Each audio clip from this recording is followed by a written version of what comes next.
this workshop from Nick Look and Avalon Lynch. Sounds like people who are from here. And then I'll drop in the chat. You can join us later. An easy tool. So if anyone's joining remotely, they can also start the workshop by recognizing where they're joining from, and they can put it in the chat too if they would like. They can share where they're joining from. Some events coming up today that people might be interested in. We have 2 caucus groups happening during the long lunch period. So lunch is 2 hours, and you are welcome to just take a break and eat and walk and chat with folks. And then there's 2 sort of like organized events going on. So there's a BIPOC caucus in Sheehan Hall's multi-purpose room, it looks like. And then there's a White Ally caucus in Sheehan Hall's dining room from 12:45 to 1:45. I'll be at that second one. I'll be at the White Ally one. So if anyone wants to come say hi, it's Shelby. And then I'll mention also the theme today is Buen Vivir. And a big part of the theme is celebrating that restorative agriculture is rooted in longstanding cultural practices of Black, Indigenous, and other people of color. So, you know, the organic movement that all of the NOFAs were trying to further has really deep, longstanding roots beyond just sort of a New England modern interpretation. And I will say this for the folks on Zoom, but there's a slide of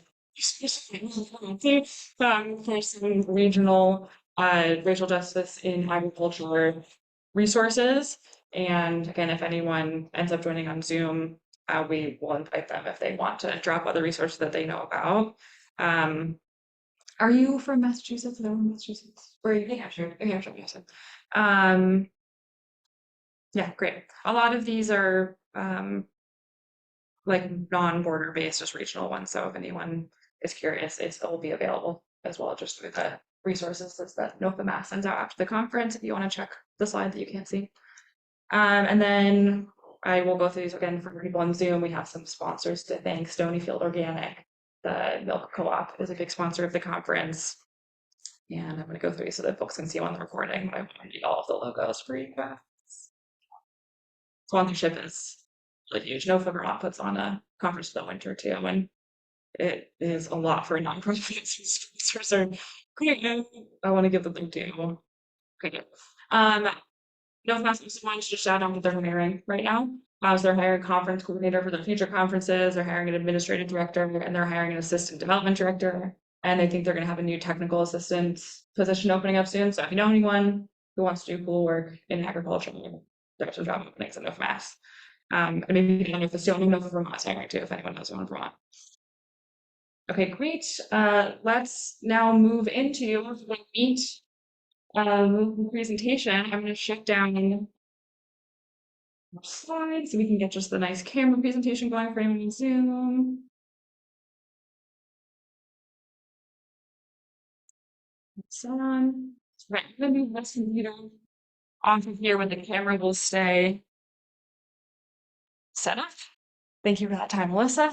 Thank you, Lindsay. And okay, well, we have a small group, so we want to invite you guys to meet whatever's comfortable for you. If you want to move in close,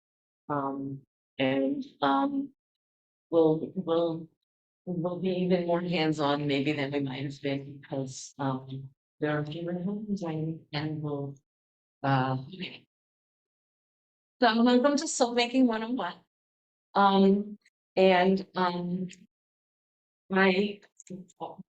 People want to share a little bit about maybe just we shared our names and just why we decided to come to Soapmaking 101, and if you have any particular things that you're hoping to get from being here.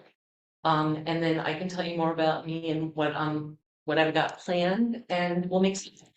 That's basically our agenda is the Soapmaking, which I think you both got the handout. And if there was an issue with the upload, I'm also happy if somebody wants to email me to send them an attachment with the handouts. I'll just mention we do have someone joining us on Zoom now, so we'll be careful to move the camera around. Okay, welcome to someone on Zoom. And also just maybe we'll share our names if they want to tell us their name too. I'm Melissa, and Cool. I'm Lindsay, and we'll see if this person wants to share anything. I'll read you. Some people, sure. Yeah, let's I'm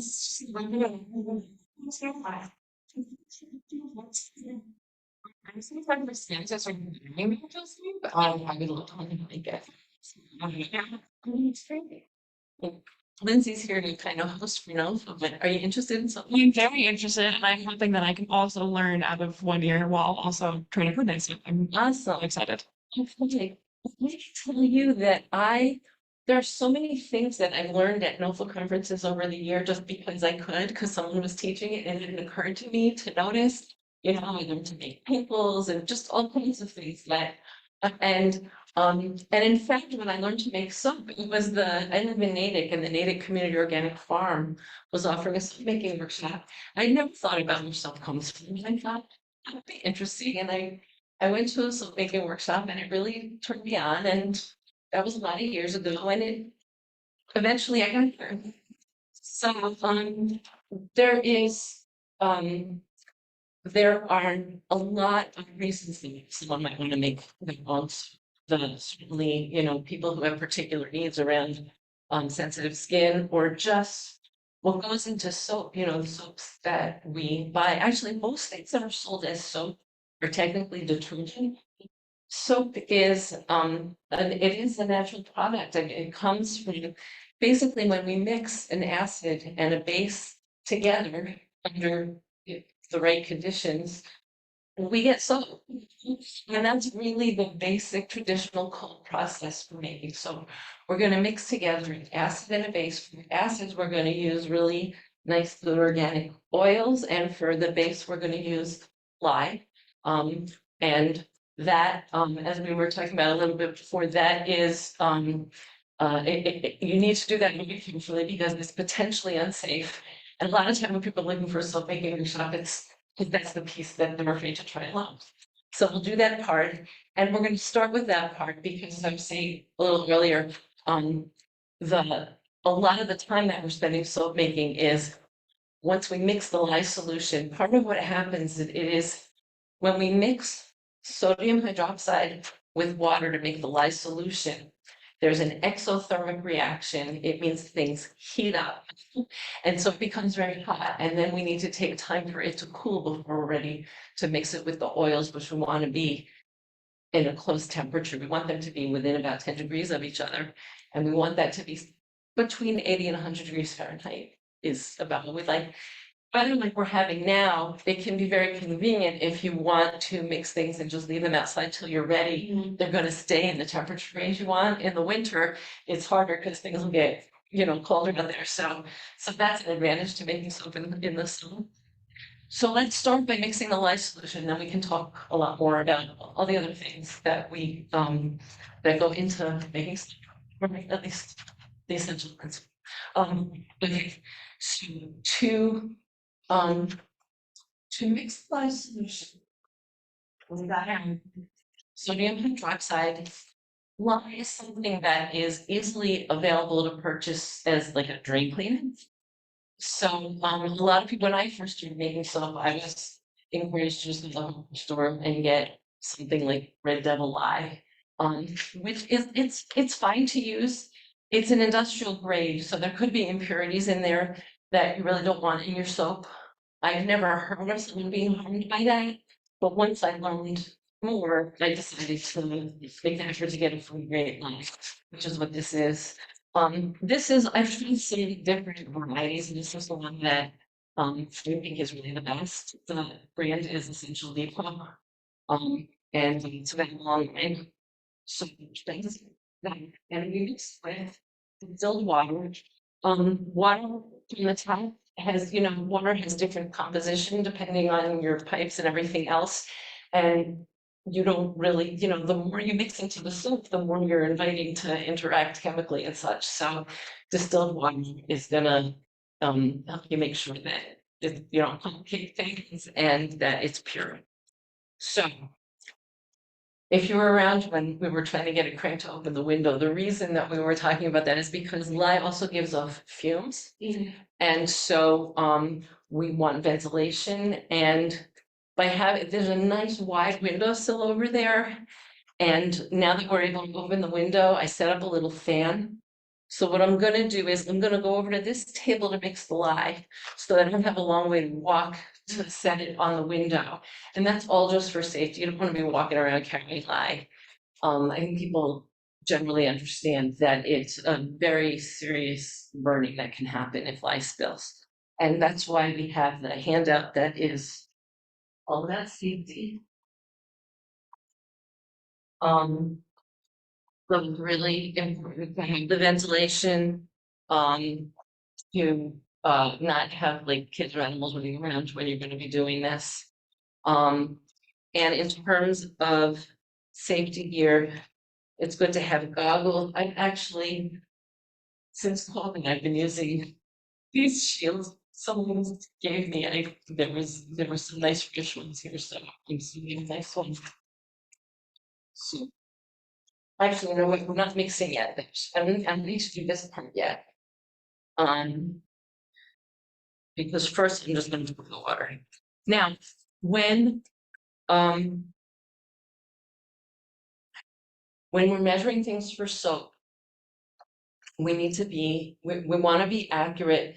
The really important thing is when we mix together our acid and our base, they're gonna chemically interact with each other and combine and become neutral. But that's gonna take some time.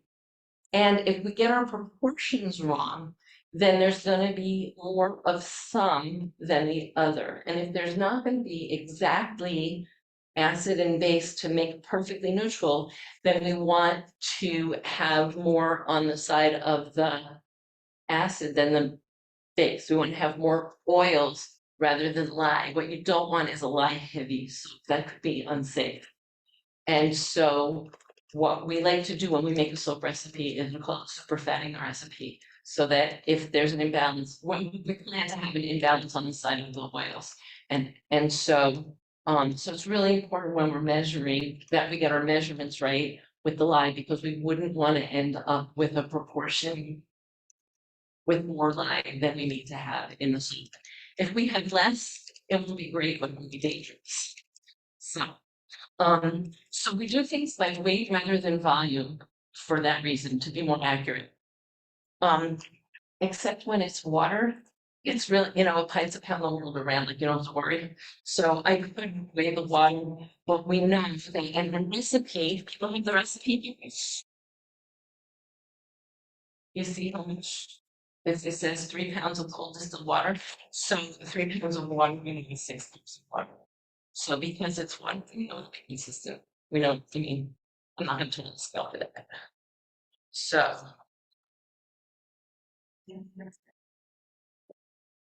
This is the one from the workshop also where I don't invite people to help because it's the live part and it's just safer. If someone's gonna get splashed with lye. But hello, morning. You here for Soapmaking? Yes. Awesome. We just got started a few minutes ago. But yeah, we did kind of start. We've got some handouts. If wanna, this is one. And let's see another. My name is Melissa. We just tripled the number of people in the room and the count. I think we have one person who's live. So camera taking a video rules for people that are doing it on Zoom. So, okay, so we were just uh talking about life safety, which is a big part of learning about soul making, is with being safe with the lye.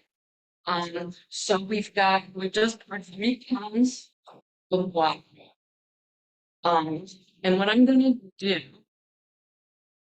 is I'm gonna just bring this water over here.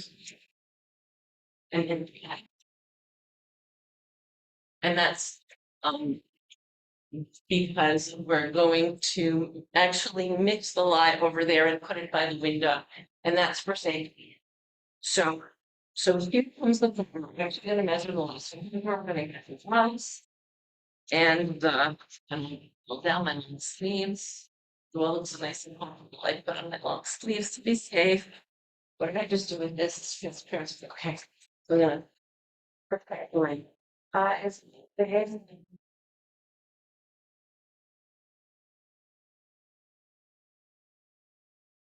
Okay. Um,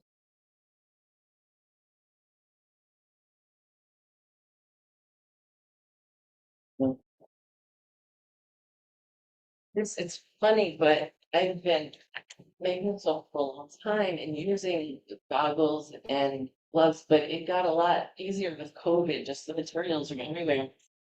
The gloves and the I didn't use face shields like this before. It's more comfortable than what I was doing.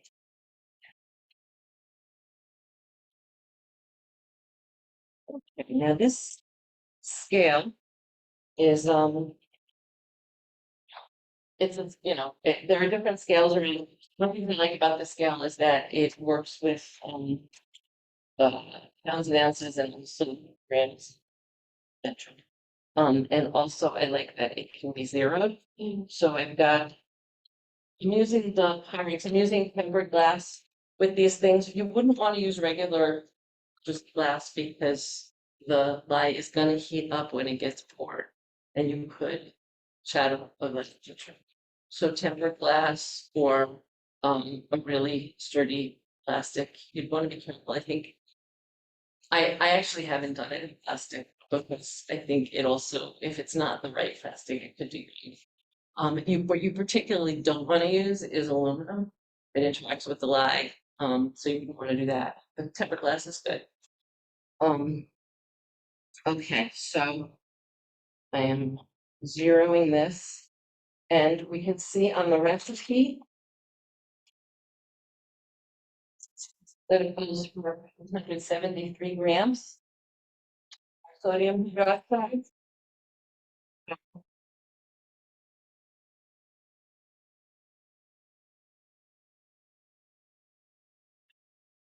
So what I'm gonna do is I'm gonna measure it over here, and I'm gonna go over there when it's time to mix it, because just to protect you guys from the fumes and all. And then I'll put it on the windows. So for right now, we're just measuring.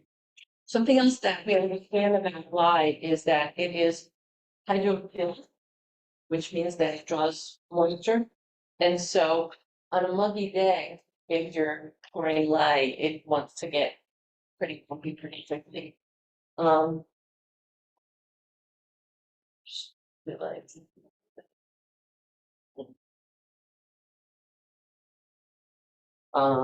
okay, so I'm gonna measure out 473 grams,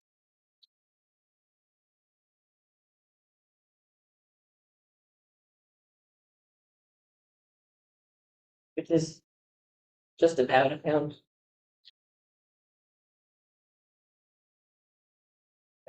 One.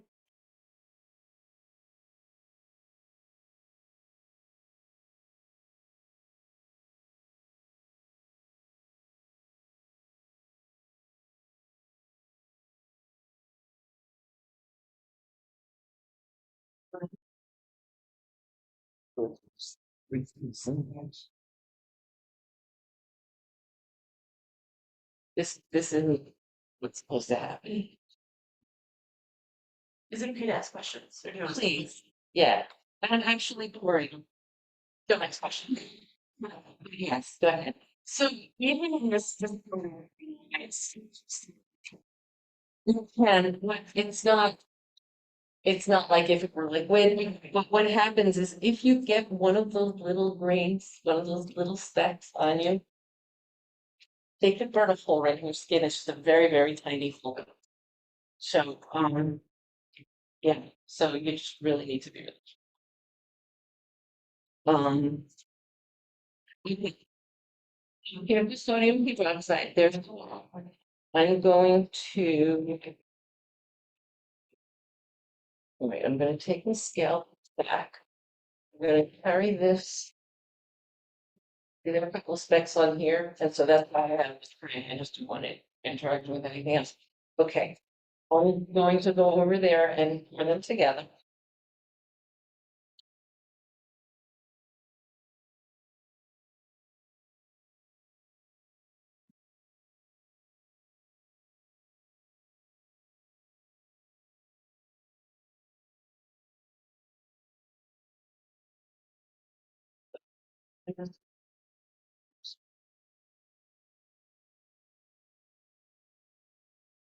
There's the lights in there and set up a little fan.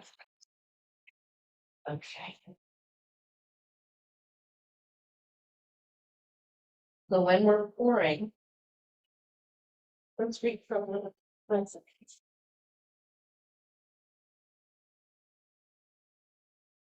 Um.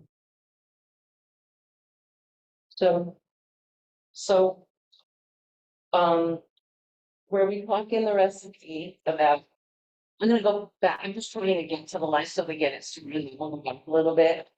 But if we talk about protecting your work area, putting on the protective gear, establishing a safe and stable place to mix the lye solution and leave it undisturbed. We measured the distilled water. We carefully accurately measured the sodium hydroxide, and now we're gonna slowly pour and store the sodium hydroxide into the distilled water. One of the things we never safety is that we're always pouring the sodium hydroxide into the water, never the other way around. And what I'm gonna do is, while I'm actually pouring, I'm gonna pretend you're not here. Okay. And then we can talk about it all afterwards. Not just easy because I'm going to be trying not to inhale. We want to read the fumes that it's gonna make. If anybody wants to get close to me, I don't think you don't have to be afraid of it. You just don't want to be like standing over it anyhow.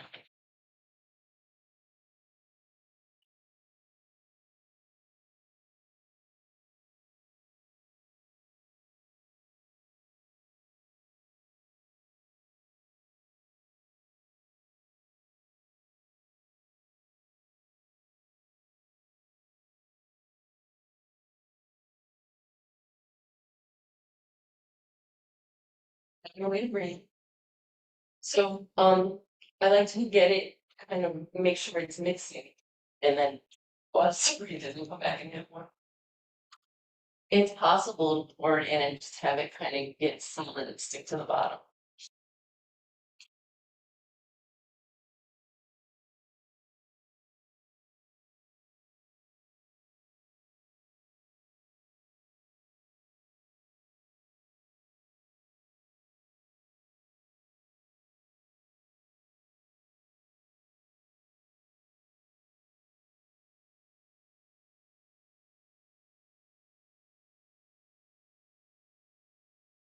Can you see the steam rising?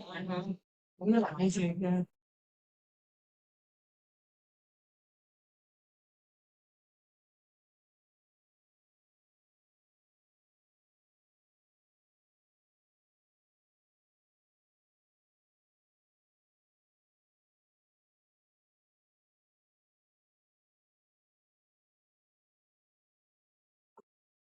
Got a little with it there.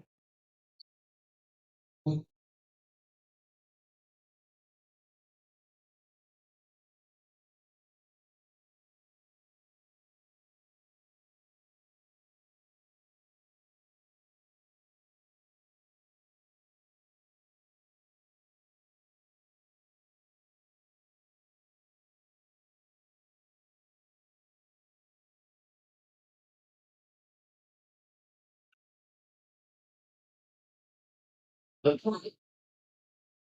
It's mixed. We've got our lye solution. What I'm gonna do now is bring it over to the.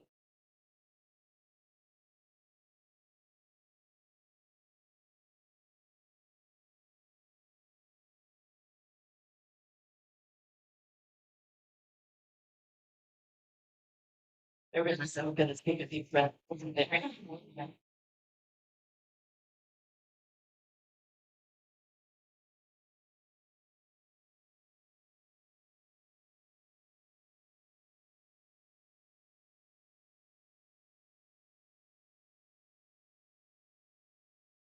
Yeah. Couple of other things I like to do for safety. Safety. This is I like to cover. I usually set it outside on my porch, and on occasion an insect has flown in there. And I think it must be an awful way to go. So this is for that. I also have a lot of things. So I cover it with this, which is just it's just like a my husband's an art teacher. It's like a thing for needlework. Um, and the other thing is that I have a sign so nobody mistake it for something that's not that's safe.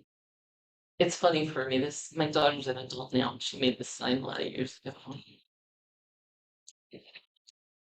So I'm just gonna take this over there and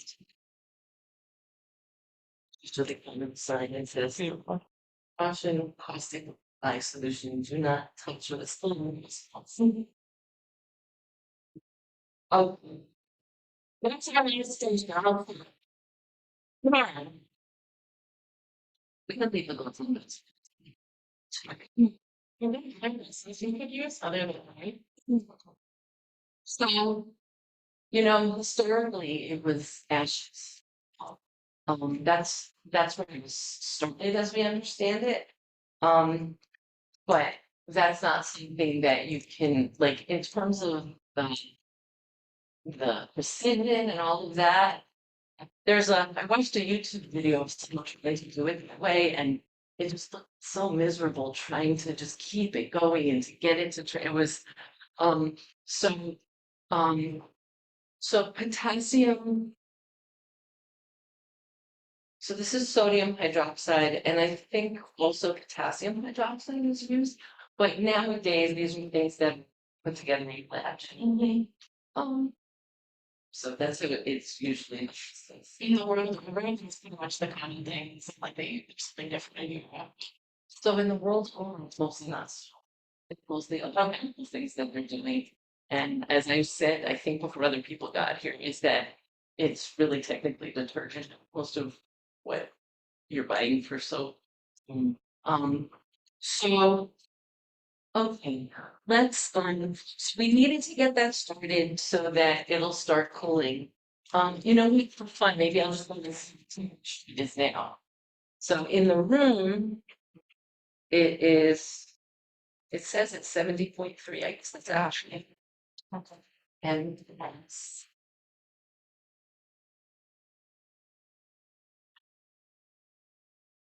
164.1.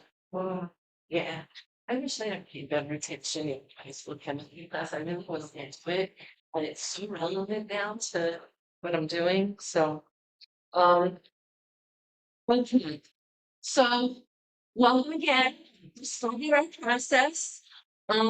We had a chance to meet a little bit before we more than doubled. So, do you want to share anything about what drew them to coming to see soap making? It might have just been like, oh, that's interesting. I never thought about it before. Or is anybody interested in actually making soap? Anything? Yeah. So, does anybody feel to share anything about just your interest in here? Something you want to make sure that we talk about? Okay. So then, the recipe that we're working with. It's a recipe that was used when I went to soap making workshop many years ago. I made something for the first time. It was the recipe from this book, and that really worked. So that's what I do when I'm teaching soap making. The book is by Susan Milukevich, and it's still one of my preferred resources for information about soap making. So this is what she calls a soap essentials bar. And the ingredients are listed here. It's and then so I'll talk a little bit about everything that goes into it. She has room first adding some essential oils and other nutrients. What I plan for us for today is to make an oatmeal honey soap. if that sounds okay to everybody. If anybody has an issue with honey or oats, we can try to modify so that we can uh those are the last things that we add anyway, so we don't have to add it for everyone because we do at the end of part two. Everybody will get a little to take home to be able to. It won't be ready yet. It'll still need to cure and be cut and everything. But we'll have instructions to do that. Isn't that fun? Everybody get a little to so, okay, so we've got our it's from Maine, got honey from Massachusetts. We've got, let's see, this is, um, so we talked about, I think that everybody was here when we started out saying that basically when we're making natural process, so we're mixing together oils and lye, which basically that's the acid and the base, and that turns it into soap. It's like magic. It wows me every time you go. You have take these different disparate ingredients, you put them together in such a way, and it's soap. If you leave things long enough before you clean it, they'll make its own.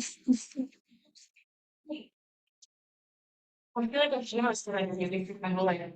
Why does it work? There's goodness. There's goodness.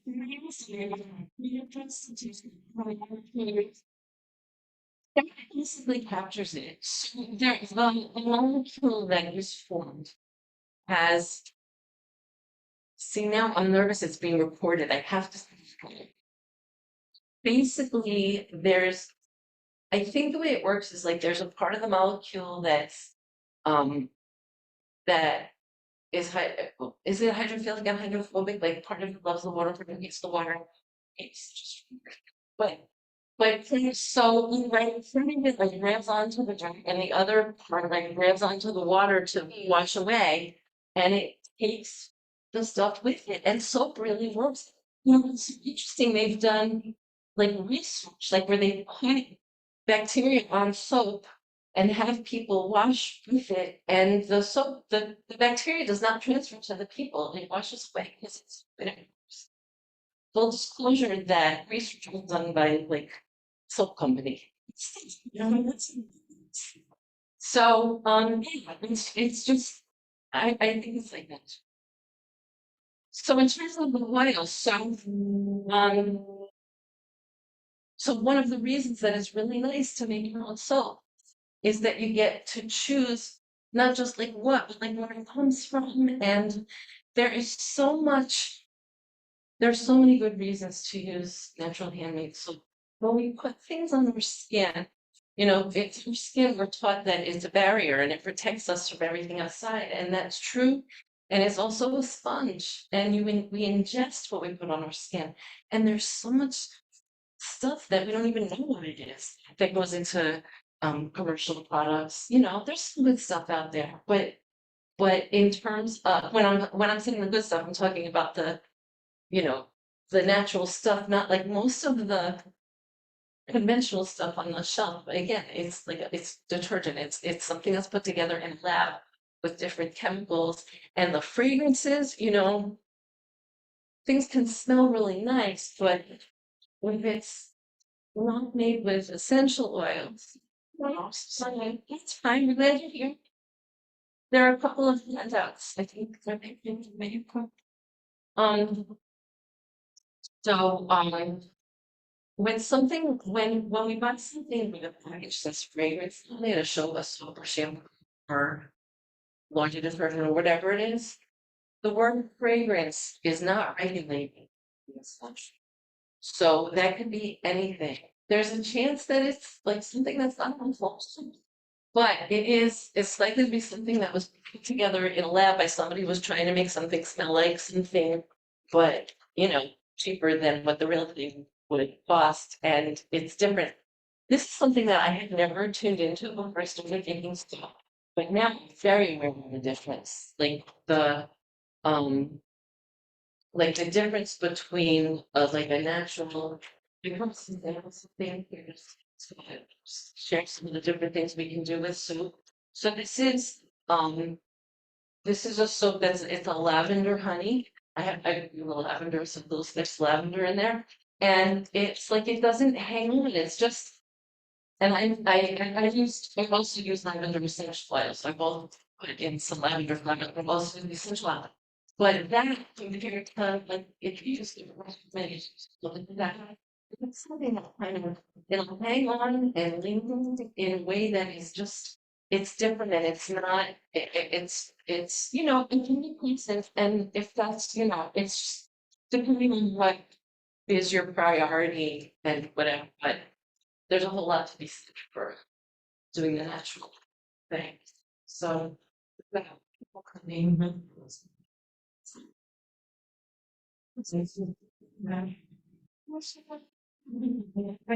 When you get then, you can use lavender honey and lavender essential oils.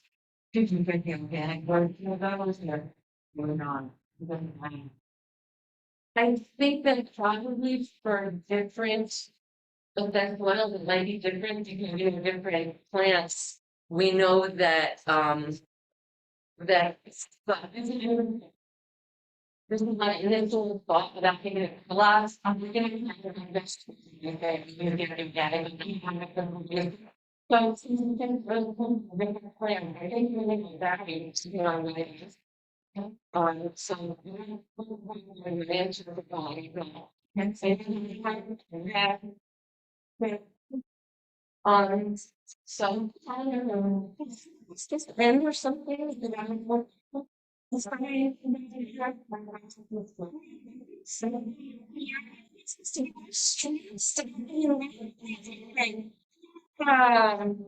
okay. Hand up. Thank you. It's fancy for them, like while you speak, like can I fancy? Well, I certainly want everyone to understand. You things that you need in class so that. Oh, that's okay. I can. Yeah. Okay. So it just means that I need to. My consistency. Yeah. So I'm Melissa, and I love making soap. We didn't even see online on this one. I talked about how I went to a soap making workshop a number of years ago, and it just really turned me on. I think this is my main thing. If you make soap, and I do soap, really my full time work is in here, so I see this just to see everything. Um, and and so basically something so the people who just came on. We mixed the lie. Um, and that is the part that we need to be especially cautious and safe with things, because it could be dangerous. We've mixed the lye and we set it on that windowsill over there with a fan because it can make fumes and we don't want to breathe it. So we've got it by the open window and it also would be very dangerous if it spilled. So we put it over there and it gets hot when we mix it. And so now we're giving it time to cool while we go on to the next steps. And the steps of making soup are average. So we're starting to talk about the things with which we will be mixing. So, um, so in this recipe, which came from this book, that there are 3 different carrier oils that she uses. One of them. Okay, so one of them is coconut oil. I get this stuff in a bulk and then I transfer it into other containers, so you don't get to see where the actual container, but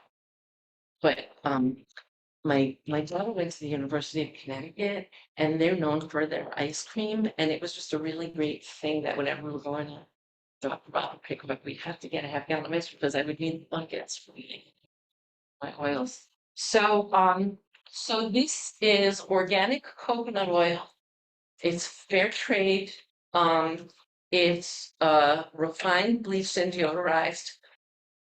In my experience, it's not important for it to be refined, bleached, and deodorized, and that's done in a natural process with diatomaceous earth. Let me say it right. I have a hard time with that word. Okay. That really, I just did the RBD because I was able to get a fair trade organic, and so by having it also be really long time, so I've been, it hasn't been easy, and it's been fun. You don't, um, you don't smell the coconut oil in the final soup, but if you did, like, that wouldn't be so bad. So we'll be using this. We will be using, and I don't want to talk about it. It's a palm oil. It's organic palm oil. It is, it has the highest certification, the RSPO certification. You may have a hard time remembering what RSPO stands for, but that's the industry getting together and saying let's have standards, which is never going to be the strongest standard to have. But on their standards, they have, this one is IP, which means it's traceable all the way to who grew it. And it's got one source. Sometimes there's some that's traceable, but it's mixed with others or whatever. So it's organic, it's RSPO, it's from Ecuador, not Indonesia. Indonesia is where the orangutans are threatened and has had more attention given to it's really awful the way the rainforests have been coming down to make the plantations for the palm. Here's a really interesting thing, though, that I think is not as widely known as the don't use palm because it's bad. So there is actually a movement out there saying that if we do palm right, it actually could be better. And that's because it's the highest yielding vegetable oil, I believe, on the planet. It produces 5 to 10 times more oil per acre compared to other commodity oils like soybean or canola. So in terms of the bang for your buck, in terms of your bang for your acre, in terms of how much land you're using to grow it, there's more oil coming from palm if it's done right. And there's actually a newer kind of certification, PDR, for palm done right. And I'm especially excited that I'm using this information. I've been trying to keep up on it. I hadn't looked in a while. I thought I should push myself before I continue. So there's gonna be, people that are gonna know about this stuff. And I want to know what I'm talking about. And when I went to their website this time, they had a number of companies I respect, like signed on and using the PDR certification. Like Dr. Palmer's is good. They do good stuff. They're on the website saying they use the pump. I thought, okay, this really is like when I started saying this, I was like, I wasn't sure if I was just trying to convince myself because I like being able to use pump for certain recipes. So but it actually seems like there's really something to that. So that's why I'm still working with Palm, and I think it actually might be a good thing, and I'm hopeful that we're going to be hearing more about that. And then there's going to be the whole challenge about the greenwashing of it, right? Like if they're like for people really doing it the right way versus so. Okay, so there's the palm, and then the other carrier oil we're using is extra virgin organic olive oil. That's RBD, refined bleached rice. Now for the olive oil, the RBD is something that I'm really seeking because I don't want the soap to be smelling, I guess tasting. We're not eating the soap, but to be smelling and looking like olive oil really most of the time. So so that's good stuff. So those are the carrier oils. And so some of the things about oils, you can actually see with the flavors that the coconut and the palm are solid at room temperature. The olive oil is liquid. So there are differences in just the chemical composition of different oils and what they might bring to the soap. They're all gonna have a neutralizing effect when mixed with the lye. Olive oil is known especially for its moisturizing qualities. Coconut oil actually really helps make a nice lather. It's a really sudsy one, and it also helps make the hard part. The palm oil also helps make for a hard bar. So there are different qualities out there. There's sometimes you use castor oil. I'm using castor oil also is known for being really lathery. I use the castor oil and the coconut oil when I'm making a sea salt soap. The sea salt tends to cut the lather. And so I want to use something that's especially lathery. So if depending on the effect that you're looking for, if you'd be choosing different oils, did you see? If you're using NOFA, would that come into the recipe instead of the oil? So no, is more instead of fun. Instead of oil.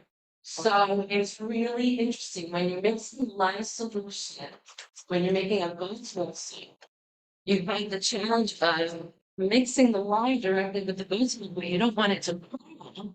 And it's going to get hot all of a sudden. So what the trick is that people freeze the goat's milk and then they mix the ice cubes of the goat's milk with the sodium hydroxide to get a lye solution. Yeah, that's how that works.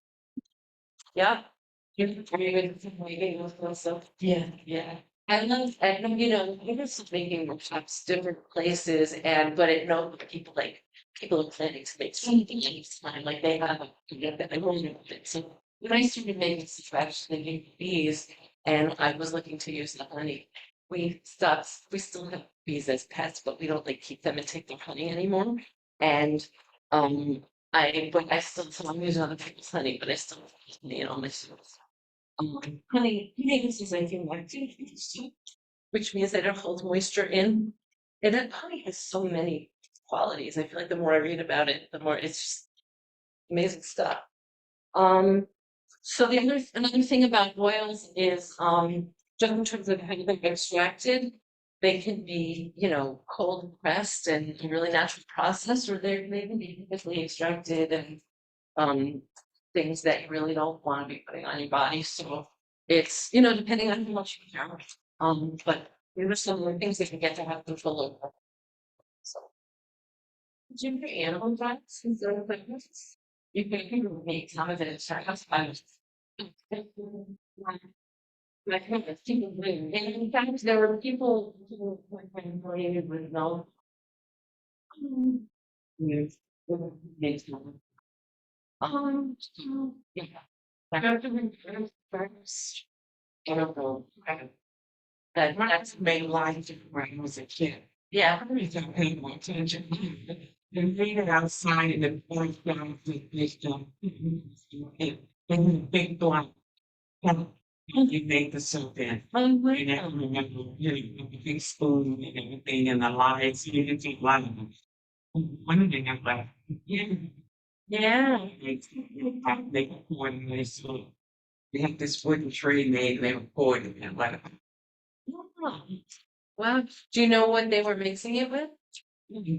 I don't know. My mom, she was like a birthless and she's worried that all types of oils and things on the shelves. It was weird and birds gathered.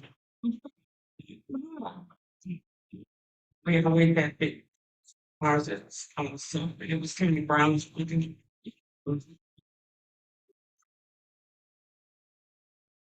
Okay. Um, so there's a whole thing that we won't get into today. I'll just tell you it's a thing if you're going to get deeper into making it something to understand something about. So different oils have different rates at which they combine with lye. So for people who are here in the beginning, one of the things that we're doing when we're making soap, we're putting together an acid, that's the oils, with a base, that's the lye, to turn into soap. And it's important that they match up because what we really don't want is more lye than oils in the soap because that would be dangerous. It would burn. So we always want to err on the side of too much oils. And So part of the calculation that goes on is different oils combined with lye at different rates. And so there are actually charts available online. It's called saponification. When something turns into soap, it's saponification. There are saponification charts that tell you there's a saponification value for each different oil.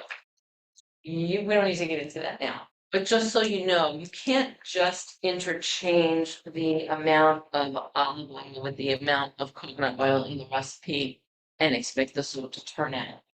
In any soap recipe that you come across and someone else has developed, someone's figured that out, or else the recipe is not going to be a good recipe, and it may not be a safe recipe. So if you wanted to substitute an oil, it would mean going through a process and figuring out a different recipe. You can't just switch things around like that. And so it's important when you're working with a soup recipe, we were saying earlier, to just measure things and make sure you get them right. You don't want to have more lye than well. When those things combine with each other, it's going to become neutral. If there's too much lye, it won't be neutral and it'll be harsh. It'll be really harsh. Too much oil won't be neutral. It might be more moisturizing than you want it to be. But that's not such a big problem. So okay. So let's do the oils. I'm gonna make some room here. And here's the scales. And here is a big pot. It's a bigger pot than we need, but I like when there are a lot of people, I think it's easier for people to see, and also when you're mixing the soap, it's less likely to splat out. It's so I made a big pot. I'm gonna put the pot. Wait a second. We're gonna use the big pot.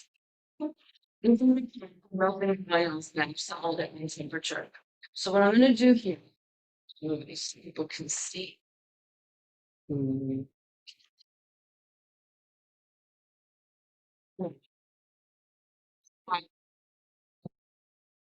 Would someone like to measure out coconut oil? I see you nodding over there. You want to try the This is this tool. It's a nice spade, but it's really nice for the west. Okay, so what we're gonna do is first run from the scale right. Melissa, I just want to mention we're at 10 o'clock, so we'll break part 1 in 15 minutes. I know today. Thank you, Lindsay. Okay, so this pot weighs 2 pounds, 10 ounces. I'm saying that out loud in case we miss the check. Okay, so I zeroed it. So if we look at the recipe, we can see that we're gonna need 2.5 pounds of coconut oil. So see here. So do you want to just scoop some coconut oil from there into here? And how do you know you're 2.5 pounds? Because it's already on there. So here you go. Wait a second. It says 2.2. 2.2 ounces. Well, 2.2, so the pounds are over the side. Then it'll tell you when it gets to 15 ounces. Is anyone else gonna want to turn? Lucy can share.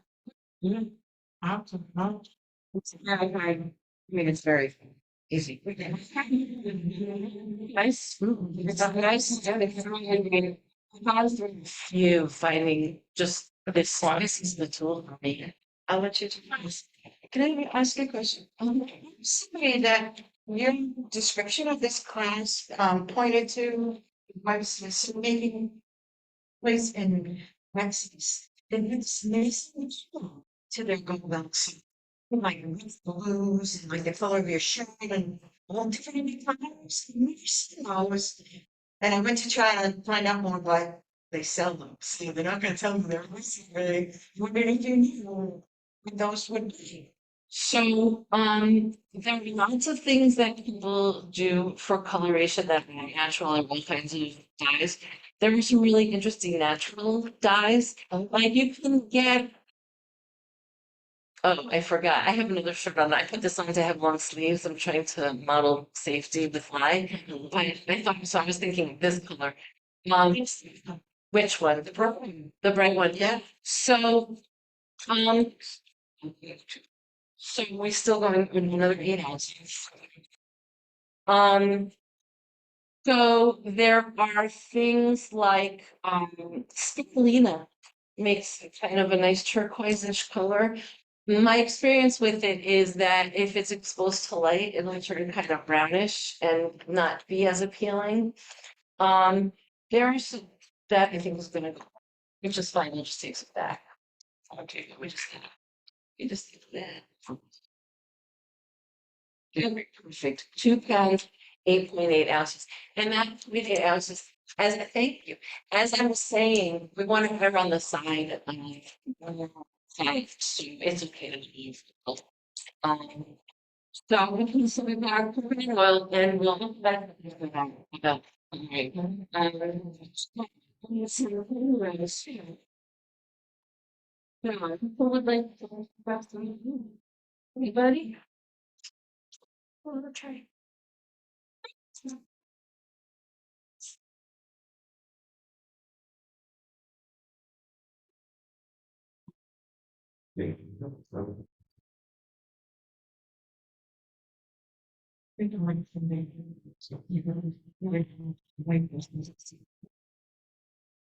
Here is the punch. So we want 1.5 pounds of salt. I'm not concerned about mixing these oils because I usually use them together. So, okay. Yeah.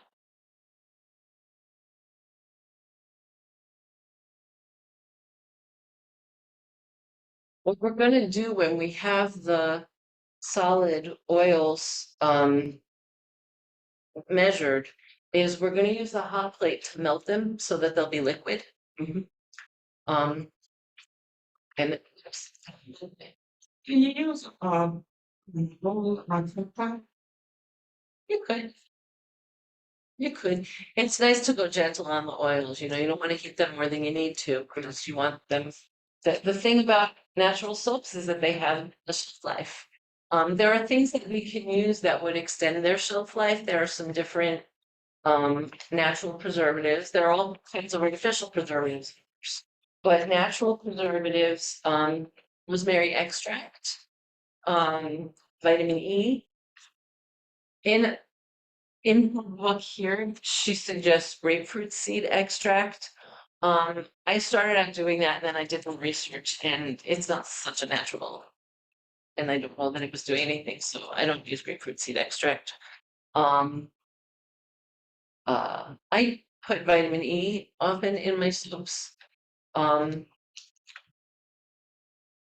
Honestly, I've been thinking about making a transition to rosemary extract. I've been reading some really good things about it. I haven't taken the lead yet. But we're going up to 1 pound 8 ounces, so you have a little bit more.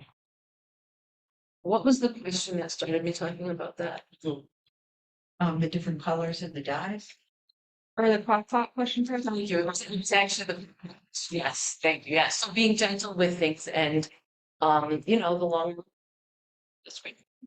We've got 1.5 pounds now. Thank you. Yeah, so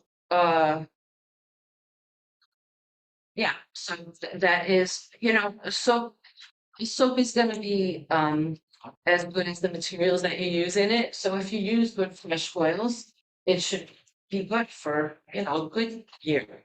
And maybe considerably longer. And then you might be able to extend that also with some of the things we were talking about. So what I'm gonna do here is we're going to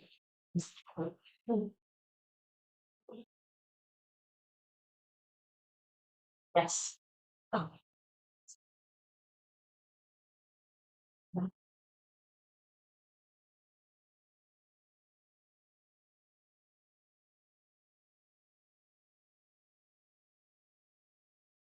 Yes, absolutely. I'm gonna put on a little skeet. And I'm gonna let this here, I'm gonna watch for it to melt. In my experience, this hot plate is a pretty cheap fake that isn't as gentle as I aim for it to be, so I'm close like. Okay. So, um,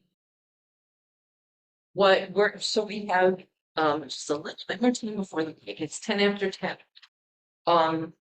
We're going to also pour in olive oil, which is easier because I already measured out the amount when I was paying it. I like to get a big 5-gallon bucket and then grab a bunch of these at the dollar store. They're just the right amount for a number of recipes that I use. So it's easy to just put when I need it. So we'll put olive oil in here. And then when these are melted, we'll add them to the olive oil. That may happen during the break. So I think what we'll do is oh, maybe I won't mix them. I'll just take it off the heat, so that will be able to mix them. Yes, true. Okay. And so let's talk a little bit about additional nutrients, different things that can go in, and this falls right on the question about colorants. So the different things that you can just I grabbed a few samples of things from I have a table over in the student center now. So I showed you the lavender soap that has the bits of lavender flowers in it. This soap, the color is from carrots and also some red palm. Carrots are natural colorants, so most vegetable things, when you put them in soup, are going to turn brown. So carrots are special that they hold their color.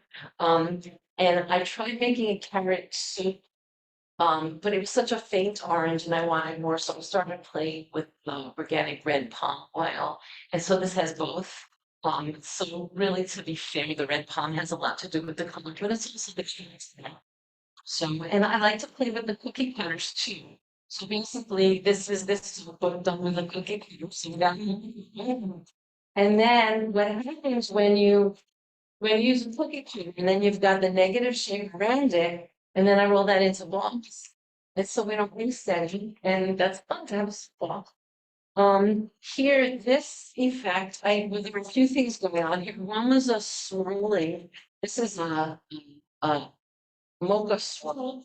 And this was in the same dripping in it. So that's what the specs are. And then there's chocolate in it that is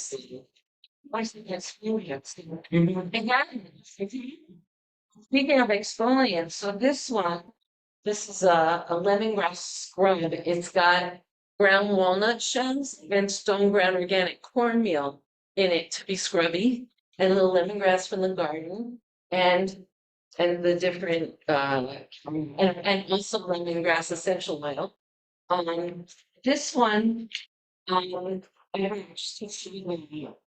this is madder is used to make things pink, or you could use more and make it darker. So there are different things out there. This one has spirulina and then light exposure. And so it's kind of this kind of green now. This one, I'm really excited about this one. I just made it. It's sleepy time tea with honey. And the thing that's different from what I've done before is I had a nice I'm having a nice chamomile harvest this year. And I made kind of a chamomile slurry with olive oil, and I used it. Chamomile essential oil is it's really prohibitively expensive. And I did this thing with this chamomile slurry that really, I'm just really excited. It's got lemongrass and spearmint, and that's really what carries the sleepy time tea essence. So that's that one, and I'm really interested in the color. I wasn't sure what was going to happen with the color, but I was surprised to see it turn out the way it did. So those are some different things with color and texture. What I had planned for us for today, is something that that wouldn't leave anybody out. I hope so. It's just something very basic. I thought we could add some local oats from Maine and some tea from Massachusetts. And so some of the choices we'll have will be in terms of how intensely oatmeal honey we want it. So we're gonna make a 12-pound batch of soup here. And when we've got these little takeout containers to have little soap holes for everybody to come away with at the end. At the end of it too, different things are back. Um, so so we could put in lots of oats or not so much. We could put them in whole as they are, or we could use a little slice grinder, we could grind them up. And some people like the texture and some people really don't. I don't know if you said it. So oats are known for skin softening. I don't remember what it says. Looking with a lot of skin irritation, poison ivy, diaper rash, that kind of thing. I've always had it in my house when kid with a heavy like around the same always had a Yeah, So those things are to replace the essential oils in the recipe? Or what are they to, what's their position? I don't think it's what's in that. they're just additional nutrients, which replace anything, just fine. The oils and the lye together, we're gonna get soaked. And then what else we do? We don't have to know. There's trying to add these essential oils today. Honestly, trying to put them in the heat and everything was just too complicated.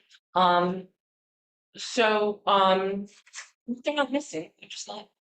There won't be in there this time. It's just the oats and the honey. I mean, we could just leave it plain, and it would just be a very basic, simple, gentle salt.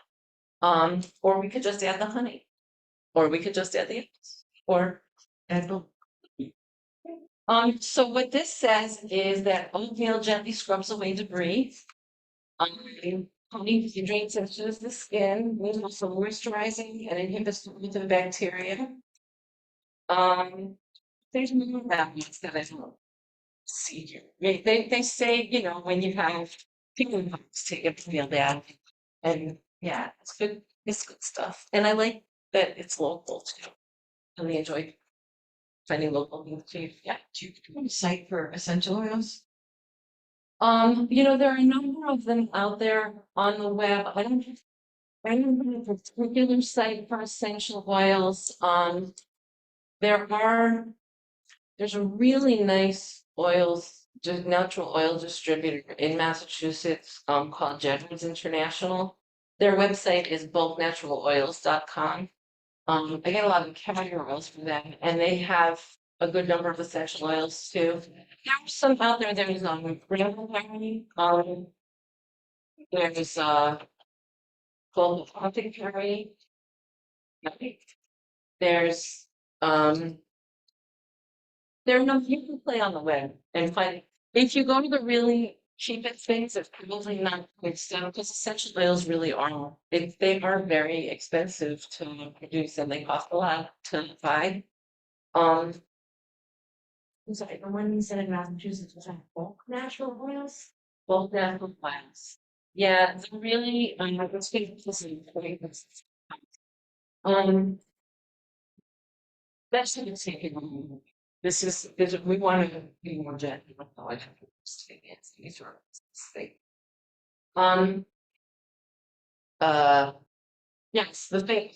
Before COVID, you could just in Braintree and you could go and pick up the oils. Now you have to pay to have them shipped, which it was a really that being locally. Only like to get some big shipments. But yeah, so they're having quality. And by the way, they sell, you know, wholesale like just kitchen oils and things. They supply a lot of good natural kitchens. I don't just get this. I get like they have really great extra organic, extra virgin olive oil that you can buy in quantity for a lot less money. And they have really good stuff. Grapeseed oils, that could make it so. I've seen it in recipes, I haven't used it.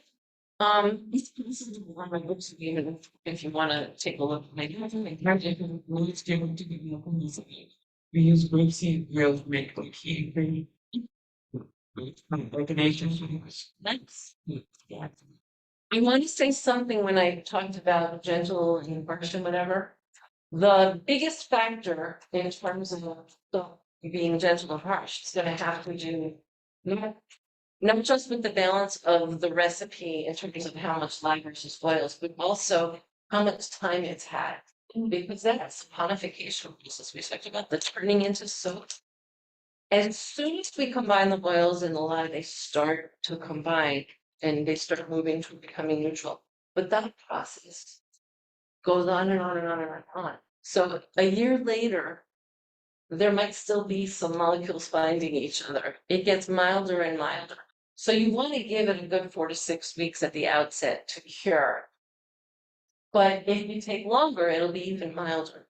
So the harshest soap is going to be the newest. When you first make soap, it's gonna be harsh and it needs time. So if you're making it now and you want to give it away for Christmas, it would be that nice gentle. It will be nice and gentle. Yeah.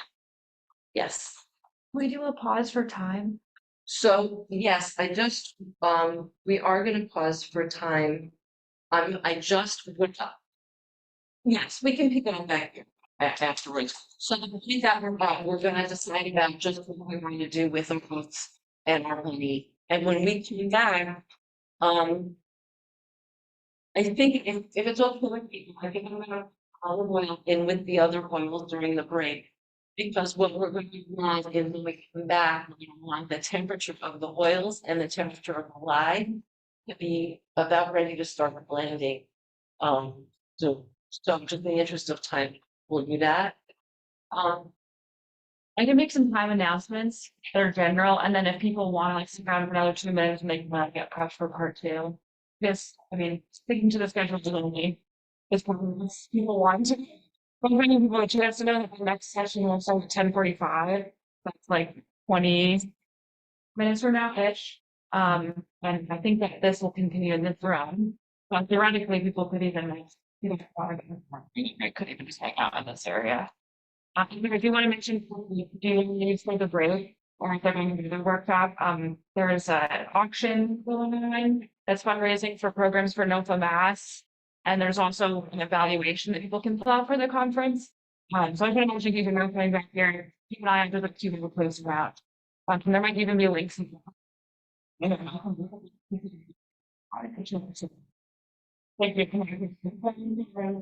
Really appreciate it, but I think you should get on. I want you to be able to have your break. It's a funny thing that we do scheduling the back-to-back workshops to try to make it work, be able to make all that just so.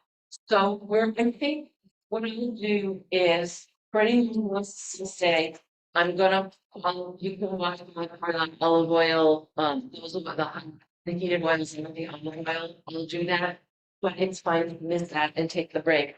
When people come back from the break, then we'll proceed with what we check in with companies to see if it's time to combine the lye and the oils, and then we'll prepare our honey and our books, depending on what we find, how much using and what texture we want them. And if people are planning not to come back, if somebody like stay for the whole time and there's nothing else we really want to do, I can make it we can do that. Anything anybody wants to bring up before we stop?